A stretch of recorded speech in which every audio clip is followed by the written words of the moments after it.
The next, it is very important that we have this curve here. This curve is very important for any transistor.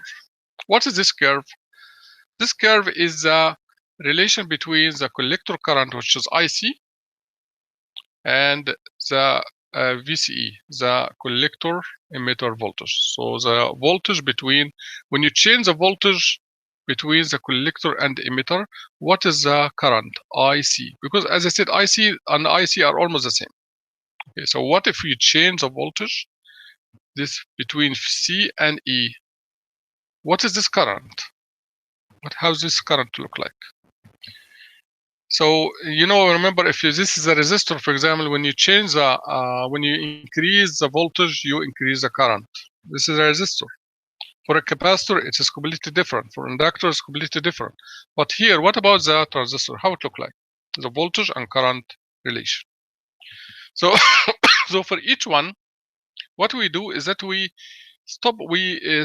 make a stable current here, IB. We have a certain IB, and look at, we increase the voltage VCE, and then calculate the current or measure the current and plot the curve.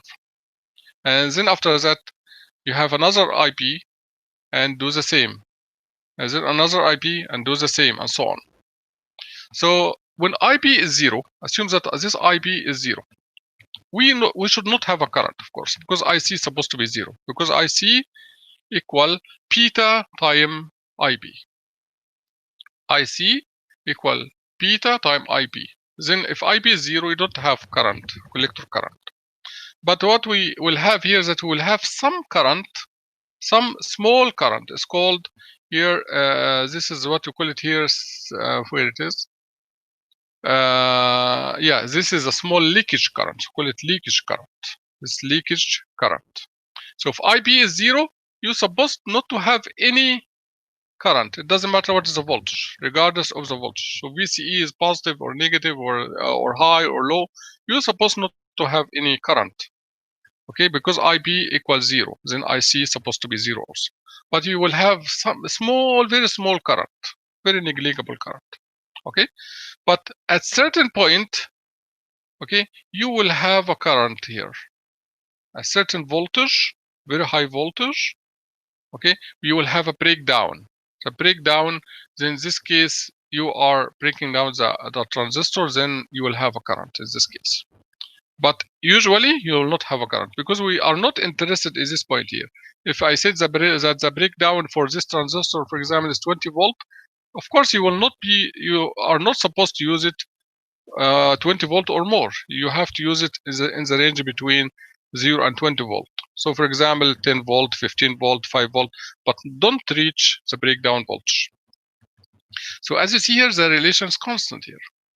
Okay, but after that, assume that you have a current, IB. IB, for example, is 10 microampere. So what happened? We will notice here that we have 3 regions. In the first region, this part here, first part. When you increase the voltage, you increase the current. So it is actually look like a resistor. You increase the voltage, you increase the current. Okay? So this is the first part here. We call this saturation region. But after that, you will find another region where when you increase the voltage VCE, the current does not increase. The current is almost constant. It's almost constant. You see, IC is almost constant. It is a little bit increasing, but you cannot say that this is a high increase. It's almost constant. Okay, so you see, in the first region, this saturation region, when you increase the voltage, you increase the current. This look like a resistor here, but after that, it will be constant here. If you increase IP more, then what will happen? Again, the first part is the first part. When you increase VCE, you increase IC. Until certain point, you start increasing, or you start making IC constant here. IC is constant. And same when you increase IP to make it 30, 40, 50. In the first region, when you increase the voltage, you increase the current here. Okay, and then after that, it is almost constant. But you see the slope is higher here when you increase IP more, and so on. But even the difference here is not that high. Okay. The first region, this first region here is called saturation region, and this is used for switching. When you have a voltage, if you have a voltage, you have a current, and you don't have a voltage, you don't have a current. But in the second region, this region here in the middle, this is used for amplification. Is used for amplification. Why? Because you can see here that there's a relation between IP and IC. IC divided by IP is beta. Remember, IC divided by IP is beta. So in this case, when you increase IP, you increase IC by a certain beta. So beta, this is the amplification. So this is the amplification. Okay? I don't want to go to the third region, which is the breakdown. So this is a summary of this slide here. So now we have this is a voltage. The breakdown is beta time VCE. You call it VCE, which is the VCE. Where's VCE here? Okay, it's not mentioned here. This is a voltage breakdown voltage. Okay, this is a breakdown voltage, and this is the saturation voltage, and ICE is a leakage current. ICE is the leakage current. But usually we are interested in this region here, in this region. So now let's see. So in both saturation and breakdown regions, IC rises with VCE. Okay, and this is respectively as a diode, for example. Okay, but as I said, we do not use a breakdown, but the saturation region is used as a switch. The BGT is usually used in the middle region, as I mentioned before. Okay, where IC is almost constant because there is a known relation between the collector current and the base current, IC and beta, and IB and B. IB is beta. Okay. Of course, if you want to calculate the voltage here, the voltage, you know that you know only one voltage here. The voltage between B and E is 0.7 volt. Okay, and the voltage between B and C is unknown. We don't know it. The voltage between VC and B, C and E is this voltage plus this voltage. The voltage here between C and E is the voltage between C and B plus the voltage between B and E. So this is just a relation, very known relation for the voltage. But everything depends on the circuit. So now if I want to solve a problem that has a transistor, how can I do that? One way to do that is to use this model. We call it Eppers model. So we replace the NPN bipolar junction transistor by this model here. Okay, so we have VCP, this is a base, so we have IB here, this is the current, base current. And IC, we replace it by a current source that is beta time IB. I know this relation, this is the collector current equal beta time IB. And here we have a diode. We replace this part here by a diode, which is 0.7 volt. So now it is clear that we know that this voltage is 0.7 volt. Then we replace the transistor in the circuit by this model to be able to solve it. So assume that you have this circuit. So we replace this part with the model. Then if we do that, we'll go here. We'll go here. This circuit is called common emitter configuration because the emitter is connected to the ground here. Or we call it also base bias because we have a voltage here connected to the base. Or sometimes we can use this voltage here, the collector voltage, to bias the collector and the base by having a voltage divider here. You can have a voltage divider and use only one source. But anyway, if we have this circuit here, okay, and we want to use this model here, okay. So if you want to use this model, that's fine. If you want to use this one, that's fine also. Okay. So now, if I want to calculate any current, for example, I want to calculate IP. Usually, this is how we do it. You start with this loop. use this loop to calculate the current, and then use this loop to calculate to calculate VCE. So you use this loop first to calculate IP, and I know that IP is related to IC equal P to IP, and from this you can use this loop to calculate the voltage between C and E. So what is IP?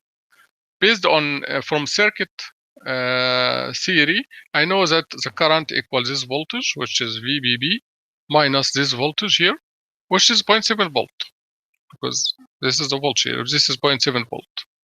So it is this voltage minus this voltage divided by the resistance. So you can calculate IP like this. Then multiplied by beta, this will give you IC. This is IC. And then if you want to calculate VCE, this voltage between the collector and emitter, okay, is this equal what? Equal the source, which is VCC, minus the voltage across the resistor RC, which is, use Ohm's law, of course, will be IC times RC. So VCE equal what? Equals the source minus the voltage across the resistor, which is IC times RC. So this is how you solve any problem that has a transistor. Usually you use the circuit law. For this connection here, it has some problems, because we will see this in chapter 5. That if beta change, you will have a completely different current and voltage, VCE and IC. So it is not stable. This is a problem here, that this one is not stable. Okay, and also when you increase beta, this means that when you have a temperature, for example, if you have a current, you heat the transistor. When you heat the transistor, beta is increasing, and when beta increasing, you increase the current, and when you increase the current, okay, you increase the heat. Then this will increase beta again, and so on. So when you use this biasing here, you will have a problem that you can damage the transistor. This is one of the problem of this biasing here. When you have what we call it base bias, or if we call it here common emitter configuration, you can do it like this. You can say this one or this one, but in both, sometimes you have some problem here that it is unstable, because when you change, as I said, when you have a current, you always have heat in the transistor, and when you have heat, beta will increase, and when beta increase, you increase the current again, because IC equal beta times IB. Then you increase the current. When you increase the current, you increase beta again, because you have some heat, more heat, and so on. So,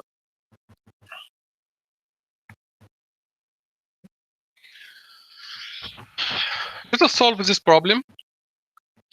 Find the currents device voltage if VBB equal 10 volt, VCC equal 15 volt, RB equal this, and the beta equals this, and so on. Let's see how can we do this. Okay, let us not look at the solution and try to solve it ourselves without looking at the circuit. Okay. So now, as I said, first you need to calculate the current here. How do you calculate the current? The current IP equals this voltage here is 10 volt.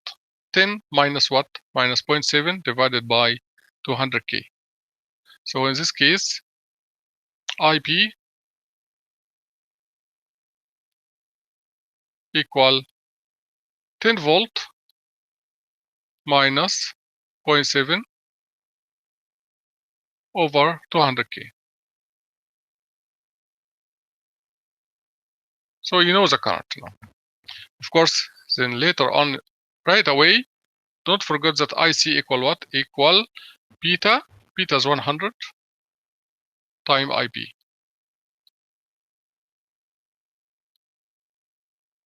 Okay.